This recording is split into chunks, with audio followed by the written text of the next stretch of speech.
So I want to start with a quick overview of the things that I would like to cover here, and that I'm hoping that you will come away with from our time together this evening. One of them is just to understand what a PhD degree is and how it's different from other types of even doctorates, but certainly other types of graduate degrees. And so just some basic understanding to clarify some things at the beginning. And then also to think about what are some factors to consider when you are considering applying to a particular program there. Because the right fit for you will depend on a number of things, and I'll try to at least flag some of those issues so that you can be factoring them in as you're weighing the different options while still recognizing that everybody's situation is going to be unique here. And then I want to talk a little bit about timeline and process, some expectations, some things that you might need to put together, and things you should or could be doing right now, depending on if you're planning to apply for this particular application cycle. And so this is a little outline of the topics that we're going to be covering here. And so let's go ahead and start with a little bit more about the Doctor of Philosophy, the PhD. And so one really important factor that you may already be aware of, but just to make sure we're all on the same page, is that this is distinct from other types of doctoral degrees that are out there. So you could be a doctor of education, a medical doctor, a JD for law school here. And what distinguishes the PhD from other doctoral degrees is that the focus is really on research. Or if you've earned a PhD, you have been trained to be a researcher in a particular area. That doesn't necessarily mean that you are going to go into a faculty career. You might want to use that training in another context or something there. But the purpose of that program is to prepare you to do original research, to make a contribution to your particular discipline here. It's training you to be a scholar in that field, even if you may use that training in a variety of other settings here. Given the length of PhD programs, and I'll give you you see some information here on the slide as well about what that can look like in different fields.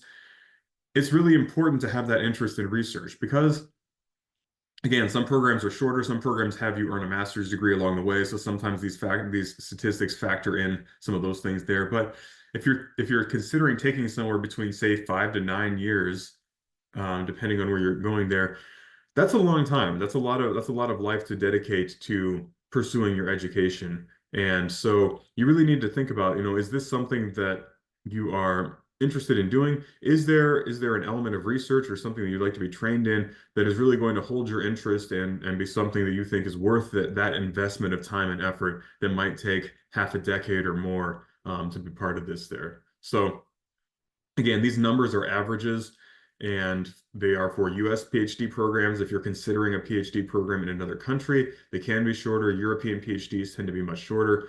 US PhDs tend to have a couple of years of coursework as part of that. And in other countries, you're not really taking courses. You're jumping right into research or doing independent study in certain areas there. So the information I'm going to be sharing tonight is about US-based programs, but I do recognize that some of you may be considering programs in other places, and just be aware that there are differences there. So some of the things I'm going to share may not be as applicable in those particular situations.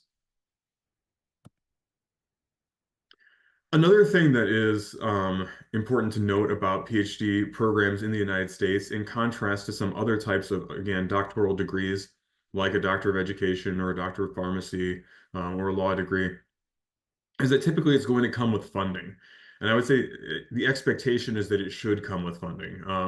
If you are going, again, to a full-time graduate program, PhD program in the United States, it is the norm to receive some kind of support. And that can look like a number of different things. I'll say more about this later on. But typically, you'll be offered, if you are offered acceptance to that university, a multi-year funding package that will cover the cost of tuition and will provide a stipend that will provide some amount of support for like living expenses and things there. This can look like a lot of different things. It might be a teaching assistantship where you're instructing classes or grading, doing work for classes there. You might be a researcher, assisting a professor or working on their grant. You may be paid out of another source of fund. You may be given a fellowship where you're just given money to be able to devote time to your studies and to making progress in your work there. And so that is just one thing to be aware of. Again, that is a norm for the most part, is that PhD programs will come with some sort of funding. It is usually not the case that you would be expected to pay tuition and things like that for that. There are some exceptions there, but I would I would caution you against doing that in most cases, even though I recognize that there are individual circumstances. The type of funding that you receive of those kind of options that I just mentioned there, it's important to note, can also have an impact on your time to degree. So when you saw those statistics on that previous slide about how long it can take to earn a PhD, some of that's going to depend on things like funding. If you have to teach every semester, a class or two classes, that's time that is not available for you to complete other projects, to work on independent research, to prepare for qualifying exams. And so that might mean it takes you longer to complete the degree. If you don't have to do as much of that, if you have a fellowship or some other sort of award that allows you to focus primarily on completing your own progress to degree there, then it might take you a little bit less time. So those statistics need to take into account the fact that what that program is going to look like can vary, and it can depend on the sort of ways in which you might be receiving financial support as part of it. So that's just some basic information about what makes PhD degrees distinct. I'll touch on some of those factors again as they intersect with some of the other parts of what we're going to be covering here tonight. But the next thing that I want to talk about here is thinking about the things to keep in mind when you're trying to decide what universities you may want to apply for. If you decide, all right, I'm interested in research, I'm committed to the amount of time that it might take. Now it's a matter of figuring out the best place to do that particular type of training here. And this is something that's going to be really important here because you're really going to be looking for a program where there are people who are doing the type of work that you want to do, who are focusing on your research interests. I will say as well that this is really going to vary depending on your discipline. Expectations are going to vary, depending if you're in a science field, if you're in a lab science versus if you're in a social science or humanities field or in interdisciplinary programs. So I'll try to flag when there are differences that matter across disciplines there. But in general, you're going to be working with somebody there. It's really about finding a faculty member or multiple faculty members who are doing work or who are experts in certain techniques or approaches to research that you want to be trained in, and who are going to be able to support you in pursuing those particular research goals here. And so if you're not sure who that might be, or if you haven't really thought about that yet here, one thing to think about is who's producing the scholarship that most interests you. Whose articles or studies have you been reading that seem really interesting to you? Who's written important books in your field that have really maybe gotten you excited about your area of research. And that might lead you to either to applying to the program where they teach at, or maybe to working with a student of theirs who has also gone on to a faculty career, and who may also share some of those same interests and same approaches to training and things as well. This is something too where it can be important to be in contact with potential faculty before applying, just to learn a little bit more about even their availability, because sometimes you might be in a situation where the person you really want to work with is going to be retiring in a year, and they're not available to take on another graduate student to mentor, or they may already have a large number of students that they're mentoring, and they feel like they don't have the capacity to take on somebody else that they can provide the appropriate level of support for. And so that can be really important. If the main reason that you want to go to this particular university is to work with this particular faculty member, and for whatever reason they're not going to be available, or they're going to be leaving that institution in the near term there, then you may not want to be applying to that sort of place.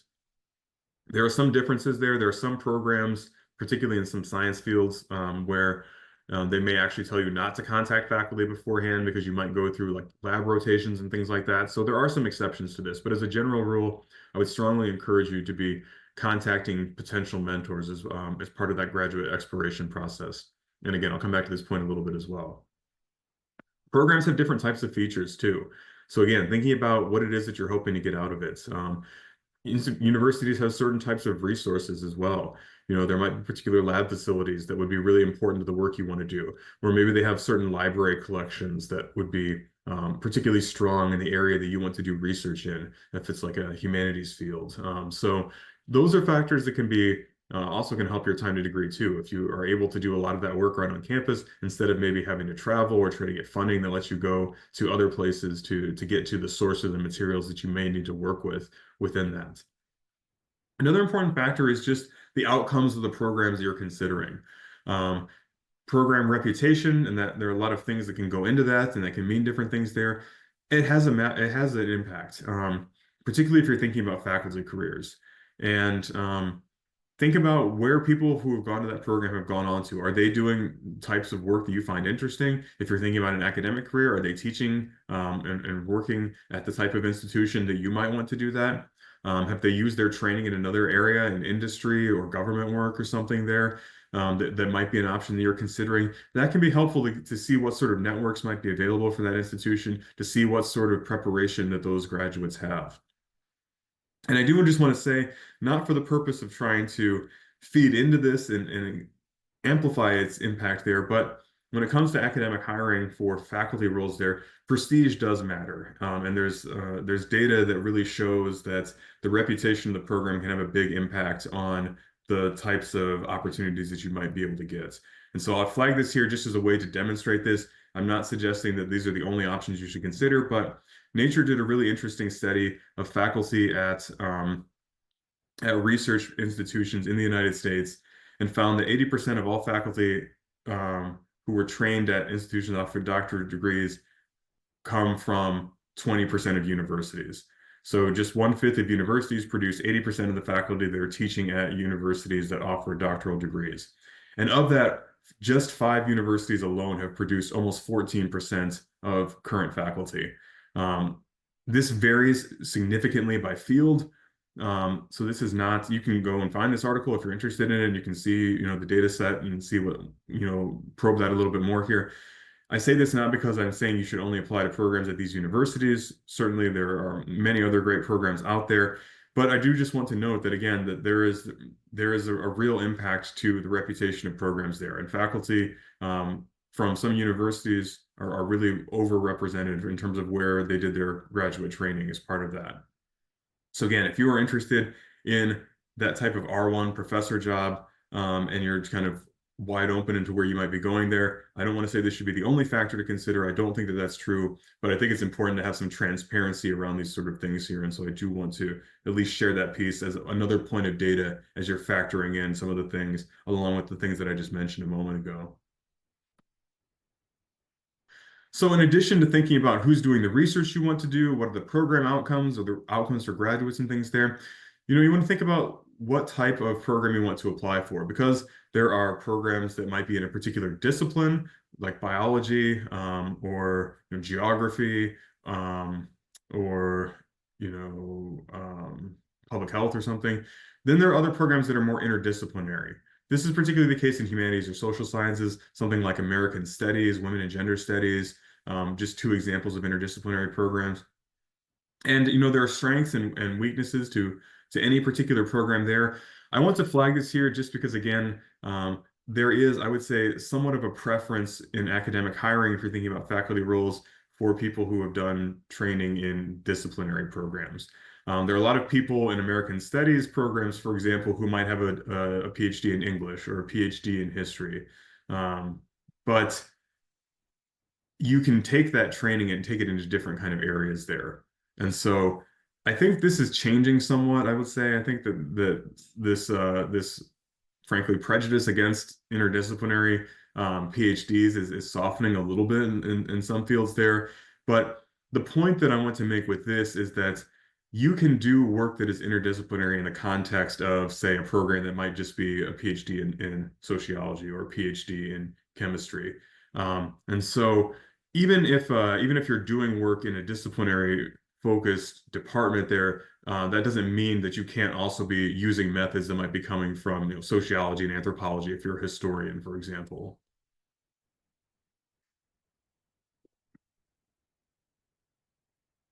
Just respond to that question here.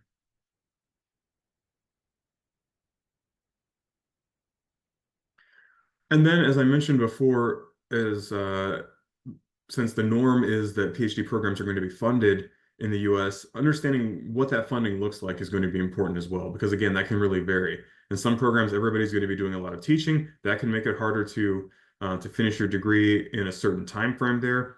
If your goal is to go on though and teach at the college level, that experience might be useful. That might be a valuable thing that you're actually looking to get more experience to do that. Because there are some programs that you might not have that much opportunity because of the way that their funding works there.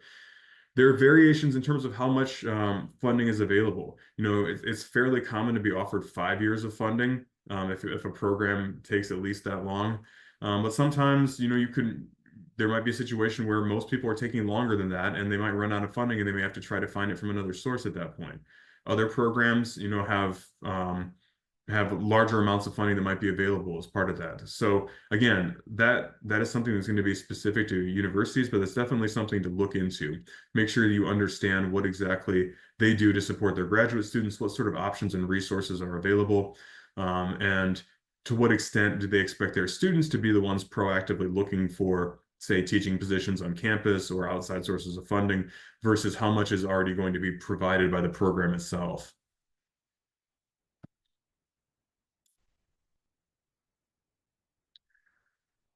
So in addition to some of the things that I mentioned there, some other things that can be important when thinking about the financial side of it is here. So I've talked a little bit about the sources of funding that can come from universities. They might have an internal fellowship where they might give everybody, a stipend or something. So I did a PhD in history. At my institution was the University of Illinois. All of their first year PhD students were given a departmental fellowship. So nobody had to teach their first year. You were given a stipend and you took classes. That was just the way that the program worked. Other universities have different options there. Sometimes there might be more fellowship time. Others might not have that as a possibility here. In a lot of STEM fields, graduate students may be funded by grant funding that their mentor or prospective advisor has there. So, if if you're planning on doing a PhD in a science field, that's another reason why you might want to be in contact with an advisor ahead of time to see, do they have the ability to take on a graduate student? Can they pay you out of their grant? Or is their funding maybe about to end and they're in the process maybe of trying to secure another grant for their lab and their research group there? Um, there may be sources of funding beyond your mentor or your department. Universities might offer university level fellowships or certain programs, maybe as a way to recruit students to come to different programs, or available maybe to provide opportunities for people from particular backgrounds or populations there. So that's another thing to be aware of as well, that it's not just about the department. Sometimes there's funding from the university or from the graduate college or however it's organized at the place that you're thinking about here. Another factor to keep in mind when thinking about funding is the cost of living and where you're going to be going. Because the amount of funding that you might be offered from your particular program, might be higher at one university, but if it's in, say, San Francisco, a really expensive city, that amount of money, $35,000 in the Bay Area versus 25,000 in Lincoln, Nebraska, that the cost of living difference might actually mean that you have more left over at the location that's paying you less money if everything else is that much cheaper. Again, not saying that that's the only factor you should keep in mind when you're making this decision, but when you're weighing potential options, if you've applied to several programs and maybe you've been accepted in a few places and you're trying to think about, which one is going to make the most sense and thinking about the financial aspect of that decision, that's something to keep in mind as well. And I have a link embedded in here, and I'll share these slides with you next week. That takes you to some data that MIT has put together about relative cost of living in different locations in the United States. There's always a lot of variation in what it costs to live in a place there, but that can give you some ballpark sense of comparing maybe between a couple of different options there so that you have maybe a more realistic sense of what the stipend amount that you may be offered will allow you to be able to do. I've mentioned a lot about funding that comes from the university that you're applying to, but I also want to note that there is funding that comes from outside of universities that you can potentially apply for. That's what I work with students with. I work with current grad students here at the University of South Carolina, help them secure funding that comes from outside of the university. I'll share a little bit more about some tools that can help you find those sort of things there. There are some programs that you can apply to at the same time that you're applying to degrees.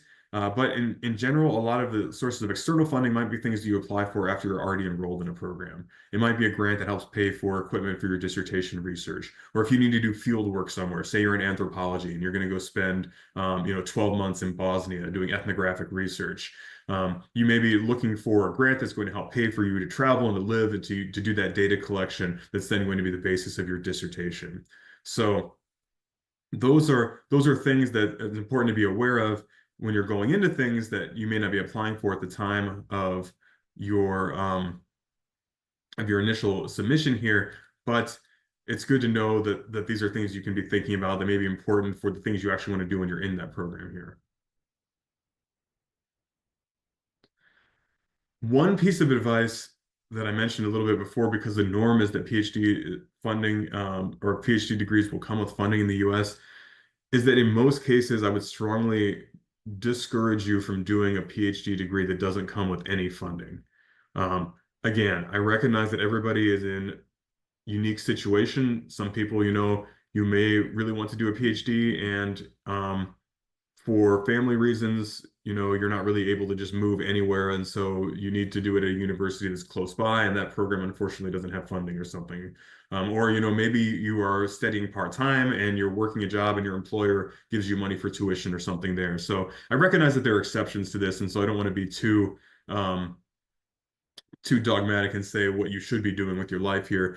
I just want to note that because the norm is that PhDs usually come with funding, if you are not being offered funding, you need to ask, why is that the case? Does the program not have enough to really support its students there? Are they supporting some students and not you? If so, that's maybe not a great sign about how committed they are to your success. If other people are getting that kind of funding. And do you really want to go to a place where it seems like they are maybe taking you with reservation? Wouldn't you rather go to a program where they are going to provide you with support and seem, excited to be able to welcome you there? So again, I recognize that there are exceptions, but I would think seriously about considering a PhD degree if it doesn't come with some kind of funding, because that is unusual.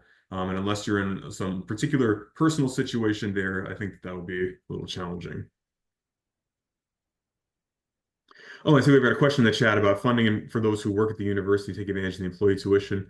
Yeah, so that's a different situation there as well. So that's a good point too, because sometimes if you're an employee at a university, they have tuition benefit programs that allow you to take certain numbers of credit hours, for without any personal cost there. And so in that respect, you're not going to be as worried about, do I get a teaching assistantship or something, because you're just working your normal job, you're earning your salary, and then you just don't have to pay that extra tuition cost. So that's the kind of situation that is a little bit different here.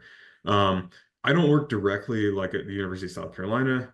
Um, in terms of managing any of those sort of things there. So if you have specific questions about how the employee tuition benefit program works, I'm not the right person to talk to about that, but I would say that is a different situation than the sort of thing that I'm talking about here. So that's the kind of case where if you're getting support through your employer, then you're able to, you know, have a different sort of set of factors that you might be considering there, and that might make the most sense then, because it might be more lucrative and just better for your overall life plans and things there to keep working your job and then do the studies in addition to that as well. Yeah, and to the person who was not able to hear things earlier, this session is being recorded, and so you will be able to hear the recording when I send it out next week for anything that you may have missed.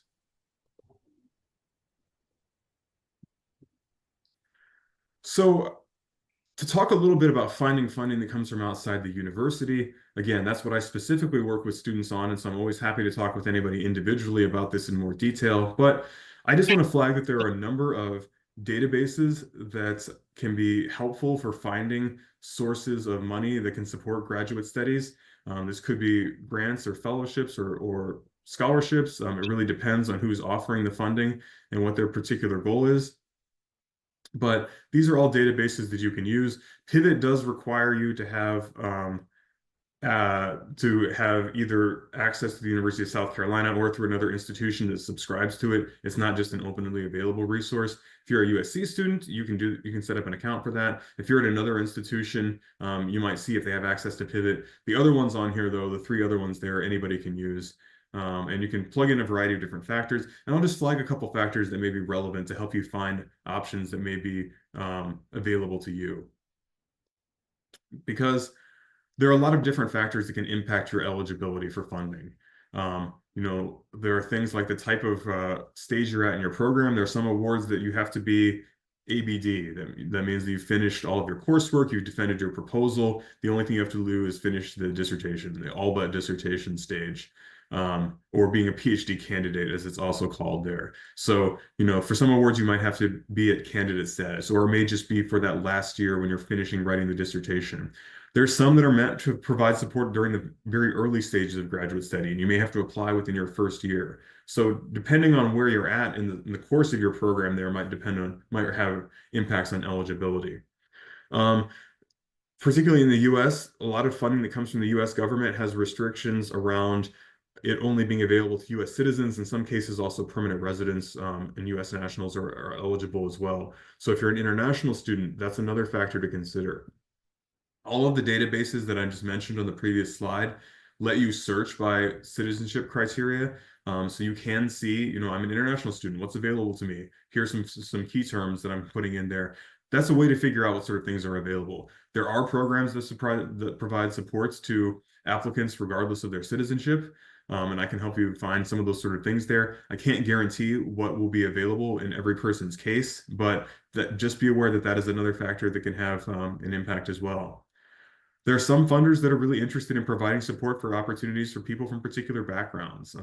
Groups that may have been historically underrepresented in certain fields, people with certain life experiences or identities. There are, awards that are specifically for women or for people with disabilities, or around sexuality and gender, or being members of certain racial or ethnic groups, for example. So depending on your own personal experience and identity, there may be some funders who are interested in supporting other people who come from similar backgrounds or have similar life experience or identities there.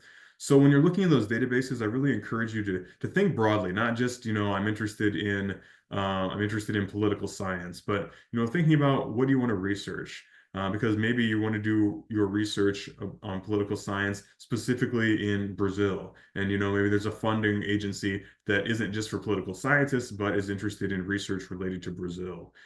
So, thinking about all those factors might open up some different opportunities when you're looking for money that can support you at different stages of a PhD program here. I mentioned a couple of these factors as well, and I'm just flagging them here. And just again, to encourage you to think broadly about the different factors that might be relevant for why you are interested in pursuing a PhD. Because again, sometimes there are funding opportunities that are meant for one particular discipline. Some of them are for broader collections of disciplines, like the National Science Foundation Graduate Research Fellowship. It's for research-based degrees in a wide range of science and social science fields. The American Council of Learned Societies focuses on humanities disciplines. They have some awards that, you could be in anthropology, you could be in English, you could be in history, you could be in religious studies, and you could apply for that same award because it's broadly for people in humanities disciplines. So thinking about not just the very specific program you're in, but also the larger collection of fields that might be within it can be relevant here as well. I mentioned that sometimes location can be a factor too. There are programs that are not just for a particular degree type, but are for people who have to do research or have another reason to be in another country for an extended period of time. So I mentioned I did a PhD in history. My field was Russian history. I had a grant from the Fulbright program to do my dissertation research. And so I got that award, and it allowed me to spend 9 months in Moscow doing archival research. And so the Fulbright program is not just for historians. People who, are interested in going to a particular country for various types of research can apply to a program like that. There was somebody in my cohort of fellows there who was doing science-related research around climate change by looking at soil samples in Siberia, for example. There were a couple of musicologists. So if you have a reason to do research in a particular country, sometimes there are programs that help promote cultural and educational exchanges between them. And I have a few examples of there as well. DAAD is a program out of Germany. Chateaubriand is for France. American Scandinavian Foundation is for the Scandinavian countries. And there's some other examples of that. The American Institute of Indian Studies for India, South Asian Studies is another example of an organization in this case. And sometimes there are organizations for the study of certain parts of the world as well. And in some cases, they offer fellowships and awards to do research or to write dissertations or to attend conferences. And so those are other things to just be aware of as you're thinking about where, as a current graduate student, you may be able to find money that you might need that goes beyond the support that you may be getting from from your institution, or that you may need because you're not able to get the support from your institution for something like that last year dissertation writing. I've mentioned a few of these factors already, and so I'm not going to talk through every single one of them. And again, you'll have these slides here. But there are some funders that are interested in certain types of methods, where they're specifically for social sciences, for example, or that's specifically for like hypothesis-driven research. Stupid. Um, Oh God. let's mute whoever's making their mic here for a second.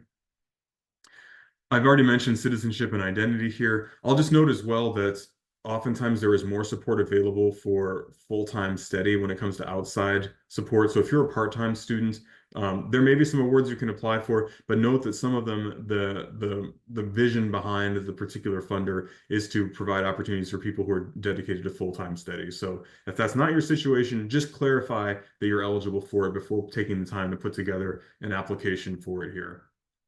And then the time frame is also important as well, because in many cases you're going to be applying basically a year in advance. A lot of funding for PhD programs that come from outside of universities operates in an academic year cycle. Right now, this is the busy time of year for my office because there are a lot of deadlines in the fall because applications are due oftentimes in October, November, December. Reviews of those applications take place in the early winter months, early spring. Decisions are oftentimes announced in March, April, and funding becomes available for either summer or fall of the next academic year.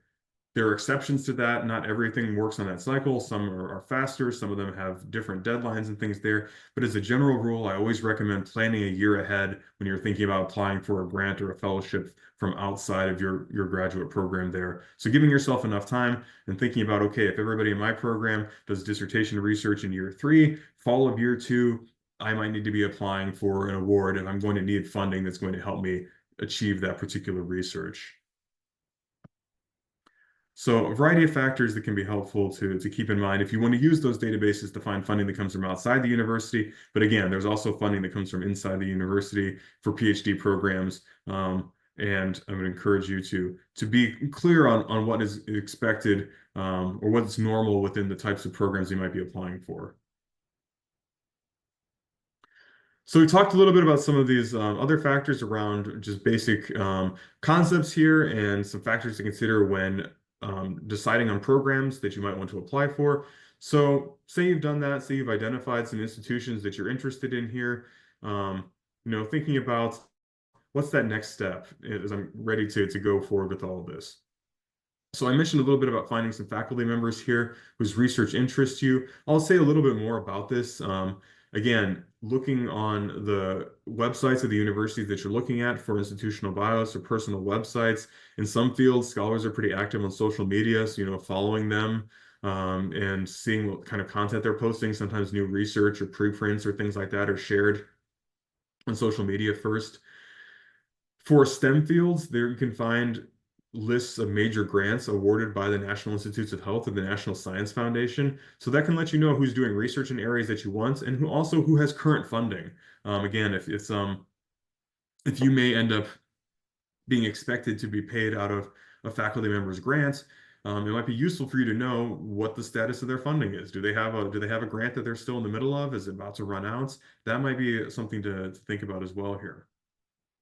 But then from the basis of that, I would strongly recommend contacting potential advisors there. And I would say this, unless there is language on the program website that says that you should not contact or we don't want you to contact faculty because of how we do graduate admissions there, I would reach out to potential people that you might want to work with. Because you want to see, are they available to mentor students? What is their current work? Because sometimes what's on their university website is not up to date. Maybe their research is going in a new direction. What it's describing is a previous project that they've completed and now they're moving on and going in a different direction there. And so if you reach out to somebody, you can just be a short, cold email. That's totally fine to do it, where you want to explain a little bit about what your research interests and background are, why you're interested in their particular work or their particular research group, and ask if they're taking any new students. Do your research, show that you understand what their field is, show that you, have some experiences that might make you a fit for the particular opportunity there. But really, this is just a chance to see if they are interested, and to see if they might be available for a short phone call or a short Zoom meeting or something to talk a little bit more. Just try to get a feel for whether this is somebody who seems interested in you and whether you feel like this is somebody that you could work well with. If you don't get a response, that doesn't mean you shouldn't apply. Particularly in science fields, you can you should not assume that you shouldn't still apply to that university. Um, it really depends on what the expectations are, again, for that program. But it's always helpful if you can get in contact with someone because the person you're working with, your faculty mentor, your primary advisor, is going to have a lot of influence on your success in your graduate program. And so doing what you can to find out who this person is and whether or not you feel like you can get along with them is really important. I don't want to be too prescriptive here in terms of how many programs you should apply to. I would say it is typical to apply to 4 to 10. There's some people that apply to more. There's some people that really are only interested in going if they can go to, one or two specific programs there. So again, this is just a range. If you're really serious about doing a PhD, though, if that's really the goal, I would say aiming somewhere in that 4 to 10 range, because you don't want everything to just depend on one particular university because it's competitive to get into programs. And well-qualified applicants, are even they are going to be turned down potentially from some programs there as well. So you want to make sure that you're giving yourself some options if this really is the step that you want to take here. You may be expected to take the GRE exam as well. That's something to look into. And if so, you want to make sure that you're planning that out so that you have enough time to prepare for it and have your scores submitted. If that's the case, double check with programs when you're researching them if they expect this. There's been a major move away from the GRE in the last few years. There are still programs that do require it, but that's not the case. And a growing number of programs no longer feel like that's a useful tool in helping them determine who the good applicants are. But if that is something for a program that you're looking at, make sure that you're planning to take that exam and planning to have the scores submitted however they expect it to at that particular university. And then you're going to be working on your application materials. I'll talk a little bit more about what those look like in just a minute here. And submitting things. Typically, deadlines are going to be maybe December, maybe January. Some of them are a little earlier. Depends on the type of program you're applying to. So there are different cycles and things there. But in general, late fall semester is the time when a lot of programs are accepting applications, and starting in the new year is when they start reviewing them. And in many cases, programs will have some sort of interview for prospective students if there's somebody they're interested in, or they may have some sort of recruitment event that they do where people who've been accepted into a program are invited to come and visit the campus. You might have a chance to meet with more faculty. You may have a chance to attend a graduate seminar, or view lab facilities or talk with current graduate students there. Those things tend to take place early in the spring semester, February, March or so there. And then it will be a time to accept an offer if you have one that you like and that you would be interested in doing. And the one thing that I want to mention about accepting offers is that you may receive them at different time periods. Some program might reach out to you in February and say, "Hey, we'd love to have you. Here's an offer. Please commit to coming here." You are welcome to accept that if that's where you want to go, and you know that you would go there regardless there. But I want to emphasize you should not feel pressured to accept an admission offer before April 15th. April 15th is kind of a standard date. There's actually, and I have it linked here, there's actually a statement that many universities have signed that said that they will not expect a final decision from a student until April 15th. If you do accept something before that deadline and change your mind, that they won't penalize you in any way for that. So not every university out there is party to that particular agreement, but I will say it is something of a norm. That's kind of an expectation there. So, there may be a program that's really hoping to recruit you, but maybe you're waiting to still hear back from something that might be a higher choice there. Don't feel pressured to accept an offer until you have all the information you need. And again, the norm is that you have until at least till April 15th, to wait for you to be able to hear the results from all of your applications so that you can make a decision with the best information that's available for that.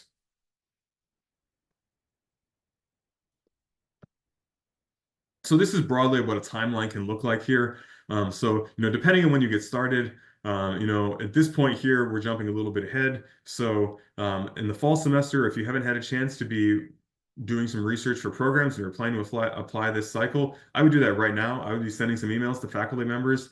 That time from the start of the fall semester to maybe mid-November is oftentimes when faculty members are starting to think a little bit about the next admission cycle there. And so this is the time, if you haven't already, to potentially contact some advisors. That's also something you can do over the summer, and to begin working on those application materials in the fall so that you can begin submitting by the time the deadline season starts rolling around. And again, in spring is oftentimes when there are either interviews that may be conducted, particularly in science programs. If you're being vetted for a potential position in a research group or laboratory, or recruitment visits to campus. And then typically in April will be a time when universities will expect you to make a decision if you've been offered a spot in their program. I want to talk a little bit about the advisor, and I've mentioned this in a couple of ways as well, but this is such an important part of the PhD experience that it merits spending a little bit more time really thinking about what this means here, because your advisor, the principal investigator, the lab you may be working with, if it's a science field there, has a lot of influence on your success as a doctoral student. Because at the PhD level, really oftentimes what you're doing is you're going to work with a specific person. So yes, you're at a particular university, and it's important to know what that program is like and what resources that they have. But many times, you're there because there's somebody who's doing work that you want to be part of, or who can train you to do the type of research that you want to do here. Having a supportive, involved mentor can make for a really great graduate school experience. Having one that you don't get along with, or who isn't invested in your success, or is not really available to provide support, can make your graduate experience a lot harder. And I'll say that even the same people in the same department can have very different experiences depending on how that relationship is with their advisor here. And so that's something for that reason alone to be thinking about here as well. It's also important to figure out how are advisors established. In some programs, the expectation might be that you are coming in because you have already basically reached out to somebody who's available and says, yes, I'm happy to work with you. And you're coming in already expecting to work with that particular person. In other programs, you might be given some time to take classes with different people and make a decision. Or if it's a science field, you may do rotations in different people's labs before you make a decision about which lab you want to join for the remainder of your graduate time there. You might want to determine, is it possible to change? If you start working with one person and you realize either that it's just a bad fit, or their style doesn't work with yours, or that maybe you decide that you want to take your research in a different direction. Is it possible to do that, or is it going to be really difficult and you're going to be kind of locked in there? So those are just some factors to consider when you're thinking about PhD programs. And I encourage you, when you're reaching out to people, if possible, to try to talk to that person, that faculty member themselves, and to see if you can talk to some of their current students to get a sense of what they found their experience to be like as well. What is that person like as an advisor? Do they like to be really hands-on? Do they like to give you a lot of feedback? Do they want to see everything you're working on before you send out a manuscript, or before you apply for a fellowship or award? For some people, that's great. That's what they want. They really thrive from that. For other people, that might feel a little suffocating and a little too controlling. So, there are different styles of mentorship, and they work better for certain people. And so, having some sense of who you think would be helpful. There are other mentors that can be so hands-off that students might struggle unless they're really, really self-disciplined, because that advisor is not going to be saying, hey, did you do this thing? Hey, where's the chapter of this dissertation, or drafted this dissertation chapter, or those sort of things there. So some people do well in that because they're self-disciplined and can really structure their time on their own. Other people might want a mentor who's going to provide them with a little bit more structure and accountability there. So those are some things to try to get a sense of. If it's a lab, what's the work culture like? Is everybody there at all hours? Are people coming in on the weekend? Is the expectation that, this is basically your whole life? Or is there maybe a more moderate work-life balance there? What's their feedback style like? Do they love to give a lot of detailed feedback? Are they hypercritical? How long does it take their students to finish? Are people finishing in a timeline that looks for you, or are they consistently finishing years later than other people in the same departments? Those can be either positive signs or potential caution or red flag kind of situations there. And I know it's not possible to figure out everything that you might possibly want to know about a mentor before you enter a program. There's some things that you know will just you'll have to be there really to sort of fully understand. But you want to do your due diligence. You want to do your best to understand who it is that you want to be working with, because again, that person is going to have a really important role in your success. And ideally, they will be a great advocate for you and they'll be supportive of your work and it will be a really good experience. But if you are already feeling a little hesitant for some reason, just at that initial stage when you're reaching out, you know, that's probably not a great sign that this might be the right option. Because if, again, you're thinking about somebody you might be working with for 5, 6, 7 years, and who you might be asking to write letters of recommendation for your faculty job or for whatever comes beyond that. So this is somebody who's likely to be in your life in some capacity, and you want to do what you can to make sure that it's going to be a good situation for everybody involved. So with that in mind, I want to briefly talk about some application materials that you can expect to include here. This is not going to be a deep dive into any of these things here. I will note that some of this is going to depend on the type of program or the type of discipline that you're going to be in. But as a general rule, you are going to have some sort of statement of purpose. This is oftentimes 2 to 3 pages. It may be referred to as a personal statement. In some cases, they may ask you to talk about your understanding of or involvement with diversity, equity, inclusion. Um, there's some programs that will not do that, or their states, frankly, will not allow them to. So, you know, that's something that varies out there. But again, depending on where you're applying, just be aware that that is something that you may be asked to speak to. Some programs have a separate personal statement, where the statement of purpose is more just about what you want to do in that graduate program. The personal statement is more about your own journey, your personal journey in that has led you to this point where you're considering this particular program. The experiences that have shaped you intellectually, the training and preparation that has helped prepare you to be successful in a graduate program. Um, Particularly in humanities or social science disciplines, some kind of writing sample might be expected there. This could be something like a capstone thesis from an undergraduate course or a master's thesis if you've done a master's degree there. It might be a graduate level seminar paper, a publication potentially, depending on the discipline that you're in there, or some sort of independent research project. Basically, something that gives a sense of you of your ability to do scholarship in your discipline, whatever that looks like. Letters of recommendation are also pretty standard. It's very typical to have three. And really, you want to be asking people who can speak to your academic potential and fit for doctoral studies. In most cases, those are going to be faculty that you've worked with at some stage of your training, whether that's at the undergraduate level or, again, if you've done a master's degree at that particular case. There's some exceptions to this. You know, if you did an internship that had a research-based component, say maybe with a national laboratory, or you know in an industry where the people you were working with have academic training, those can be potentially useful. But again, it should be somebody who has the qualifications to speak to your potential to be successful in a research-based program here. And then other things like transcripts, GRE scores if necessary. Um, I'll just note as well that some programs have application fees, and that can really add up. But in most cases, there are waivers, you know, if that's going to be a financial hardship. And so look for information about those waivers. And if it's really going to be an issue, if you know, if you're saying, I just can't afford to spend $100 to apply to this university or $50 because, you know, I'm applying to 12 different schools and that's going to cost me $1,000 out of pocket, and that's a lot of money.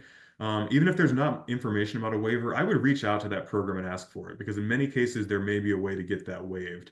And I don't let that be a barrier to applying. At least reach out and ask, you know, the graduate director of that program or another contact if there is some sort of way to have that fee waived. Because a lot of programs are cognizant that that can be an equity issue and may have provisions for people who have a need for that. And so please, you know, if that's important, again, this can get expensive, and I don't want that to be an additional barrier. So please be aware that that is an option in many cases. I want to talk a little bit about the statement of purpose because that is arguably the most important document that you're going to be submitting, because this is really about what it is you want to accomplish in your PhD program here. What's the research that you want to do, and what are the things that you have done that have helped prepare you to be successful in being able to carry that out here. So this is really an important document where you're going to share your vision for what you're hoping to do, and you're also going to explain why you want to work, you know, want to do this in this particular program here. You want this to be tailored to the particular strengths of an institution where you show you know who the faculty are that you might be interested in working with, you know about any particular institutional resources that may be significant for your area here. This is the sort of thing as well, where if you're going to be mentioning some faculty members' names, it might be good to try to be in contact with them beforehand. Because they might have a role in the admissions process. At the graduate level, admissions are usually done by departments. In some cases, individual faculty members will get to choose the students they want to work with, particularly in science fields where it might be out of their own grant funding. In other cases, there might be a departmental committee where certain people are on there.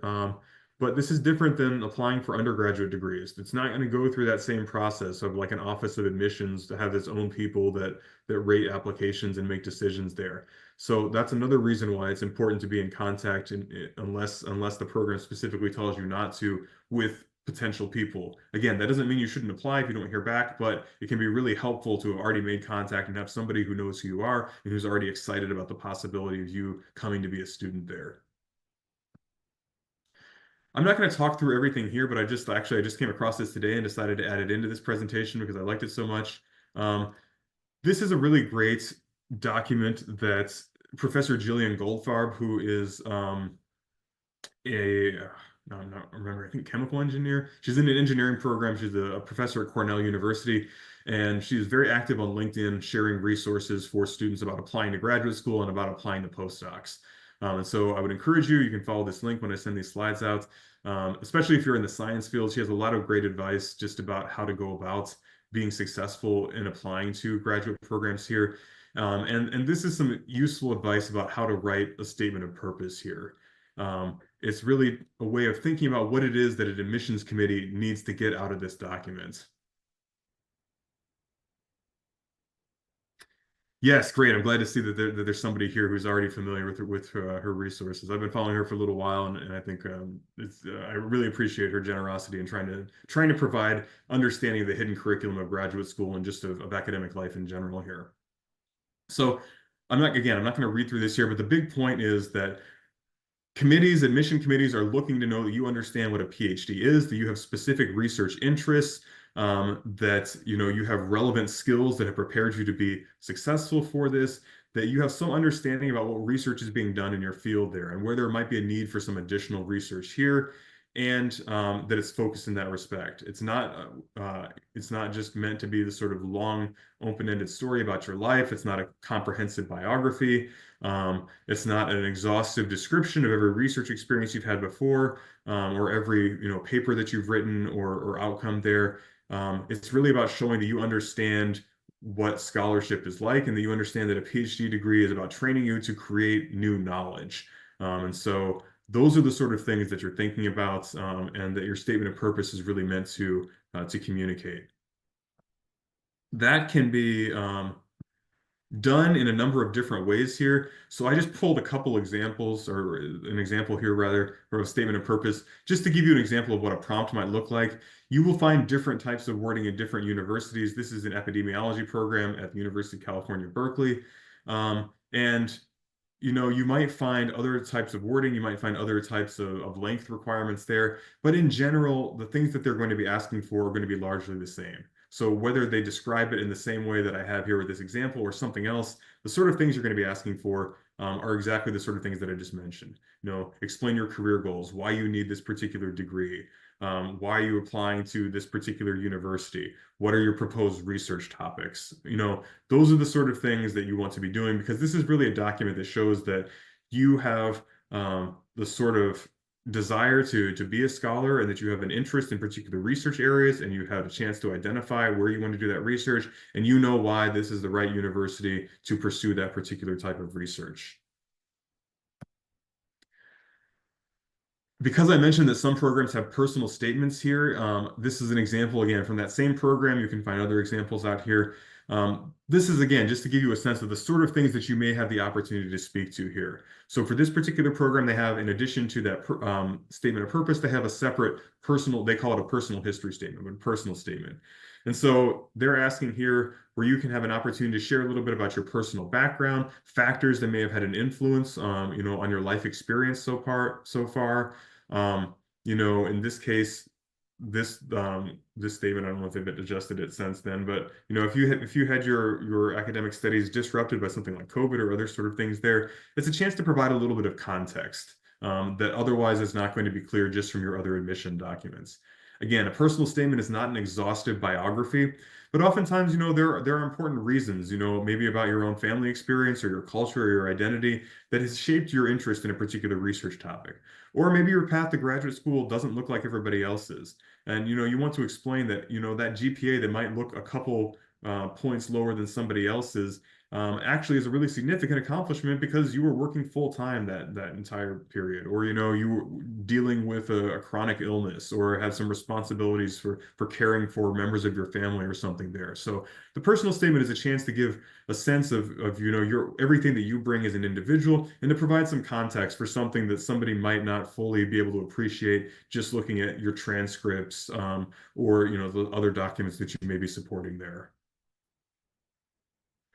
All right, so I know we're basically at time here, and so I just want to briefly flag some things to be doing. If you're planning to apply for this particular cycle and you haven't already done some of these things, definitely start identifying programs that you are interested in, and make yourself a little spreadsheet where you can keep track of everything that you're thinking about. What are the program's deadlines? What are their required materials? Do they need you to take the GRE? Do they have a statement of purpose and a personal statement, or is it one document?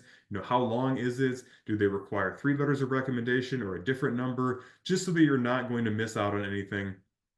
Um, you should also be in touch with whoever you want to write your letters of recommendation. Make sure that they know what you're planning on doing, what you're planning on researching there. Share a draft of your statement of purpose with them.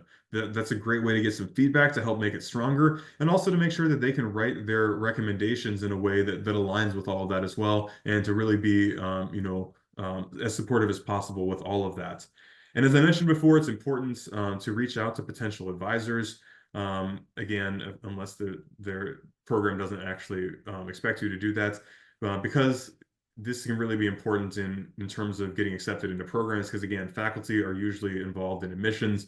In some cases, individual faculty pick their own students. In other cases, you don't know who might be on an admissions committee for a department. And so having some contact there can be really helpful.